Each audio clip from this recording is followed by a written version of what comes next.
21년 만에 국빈 방한한 브라질 룰라 대통령과 양국 관계를 전략적 동반자 관계로 격상하고 구체적 로드맵에도 합의했습니다. 민주주의 위기를 슬기롭게 이겨낸 경험을 공유한 우리 두 나라 국민의 우정과 연대는 앞으로 더욱 굳건해지고 양국 공동의 번영을 위한 든든한 토대가 될 것입니다. 2026년 밀라노 코르티나 동계올림픽이 폐막했습니다. 우리 선수단 모두의 뜨거운 도전은 국민들에게 큰 감동과 자부심을 주었습니다.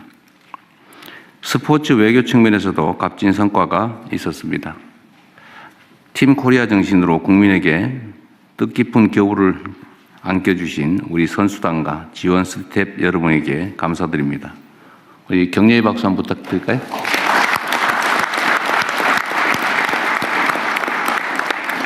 수고 많으셨습니다. 한편으로 짚어볼 부분도 있습니다. 우리 선수들의 투지와 활약에도 과거 국제대회에 비교하면 사회적인 열기가 충분히 고조되지 못했던 아쉬움이 있습니다.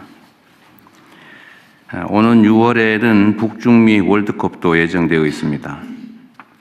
국제적 행사에 대한 우리 국민들의 접근성을 폭넓게 보장하는 제도 개선이 필요합니다. K컬처의 세계적 열풍에 힘입어 지난해 우리나라를 찾은 해외 관광객이 1,900만 명에 육박하며 사상 최고치를 갱신했습니다. 이번 설 연휴 기간에도 면세점, 백화점 등의 외국인 매출이 폭발적으로 늘어났다고 합니다. 이런 흐름을 우리 관광산업의 질적 도약의 발판으로 삼아야 되겠습니다.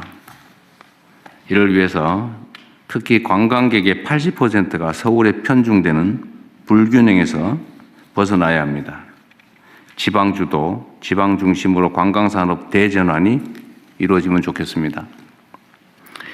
지역 맞춤형 관광상품 개발과 함께 교통, 숙박, 쇼핑, 결제에 이르기까지 고질적인 불편을 해소하는 데 정책 역량을 모아주시기 바랍니다. 바가지 요금, 과도한 호객 행위 같은 시대착오적인 악습도 뿌리 뽑아야 되겠습니다. 전국이 함께 만든 K관광 강국 대한민국을 실현하기 위해 중앙과 지방, 민과 간 모두의 적극적인 협력과 소통을 부탁드립니다. 얼마 전에 청와대 업무량이 역대 최고 수준이라는 기사가 있었는데 부처 상황도 마찬가지일 것 같습니다. 국정 책임자로서 또 한편으로는 미안하고 고맙기도 합니다. 일부에서 워라밸 얼마나 중요한데 공무원들도 가정이 있지 않냐라고 하는데 그 말도 일리가 있습니다.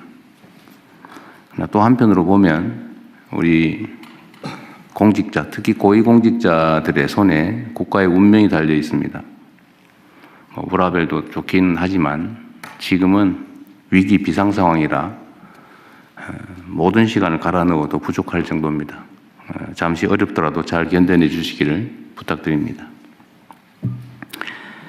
민생의 어려움을 덜기 위해서 신발끈을 더욱 단단하게 조여매야 되겠습니다. 우리 장관님들 또 처장님들, 청장님들 수고가 많으신데 제가 한 가지 부탁 좀 드리려고 합니다. 부처 내에 그 공직자들이 어려움이 좀 있습니다. 그게 뭐냐면 책임이죠. 책임, 문책. 뭐 일을 열심히 하면 꼭 나중에 감사당하거나 수사당하거나 해서 비난을 받고 그렇기 때문에 법에 주어진 일, 관행적으로 해오던 일 외에는 잘 안 하려는 그런 풍토가 생겼습니다. 안타깝지만 현실입니다. 우리가 제도 개선을 통해서 이제 그렇게 하지 않아도 되는 적극적으로 열심히 일하는 공직자들이 존중받는 그런 나라를 만들려고 노력하겠지만 특히 우리 국무위원들께서 신경 써줘야 될 부분이 하나 있습니다. 공직자들은 어쨌든 그런 문책의 두려움, 그런 것들이 업무에 제한으로 작용하기 때문에 이걸 좀 덜어줘야 됩니다. 책임이 클수록 그 책임을 확고하게 자기가 지겠다라는 것을 하급자들에게 보여줘야 됩니다. 책임은 내가 진다 라는 걸 분명하게 보여줘야 됩니다. 좀 그렇게 표현도 해 주시고요. 제가 개인적인 경험을 하나 말씀을 드리면, 보통 공직자들이 기한을 해올 때, 어떤 정책 결정, 아니면 이걸 할 때, 최종안을 만들어 오는 경향이 있어요. 그리고 이제 눈치를 보죠. 아, 우리 장관께서 이렇게 원할 것 같은데, 그런데 이렇게 하면 나중에 문제되지 않을까? 내가 나중에 책임져야 되지 않을까? 그런 걱정을 하게 되거든요. 그 걱정을 덜어주는 방법이 하나 있습니다. 지시사항으로 써주세요. 공무원들은 지시사항에 따라서 일한 거는 문책당하지 않거든요. 면책되기 때문에 확실하게 내가 책임진다. 그래서 필요하면 지시사항 안을 만들어 와라. 그러면은 내가 지시사항으로 써주겠다. 라고 하고 실제 그렇게 해주세요. 장관이 지시해서 한 건 문제가 없잖아요. 대신 장관이 책임지는 거죠. 또 예를 들면 어떤 복수의 안이 있을 수 있죠. A안, B안, C안. 그걸 복수로 써오게 한다면 선택하세요. 선택하면 장관의 책임 아닙니까? 단일안을, 최종안을 만들어 오라고 하면 스트레스 받으니까 지시사항을 써주거나 아니면 복수안 중에서 최종 책임자가 고르는 거죠. 그러면 실무자는 책임이 없으니까 좀 마음이 편할 겁니다. 이런 방식을 통해서 공직자들이 적극적이고 책임 있는 행정을 유도해 주시면 좋겠어요. 우리가 행정을 하는 데는 두 가지 측면이 있죠. 좀 더 좋은 안을 만들어서 집행하는 것, 소위 혁신이라고 할 수 있을 것 같아요. 또 과거에 잘못된 관행이나 또는 잘못된 점들을 시정하는 것, 개혁이라고 할 수 있겠죠. 잘못된 걸 고치고 더 나은 상황을 만들어가는 것.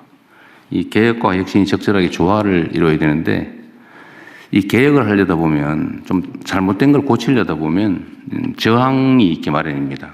거기에 뭔가 이해관계가 엮여 있거나 또 관성이라고 하는 게 있잖아요.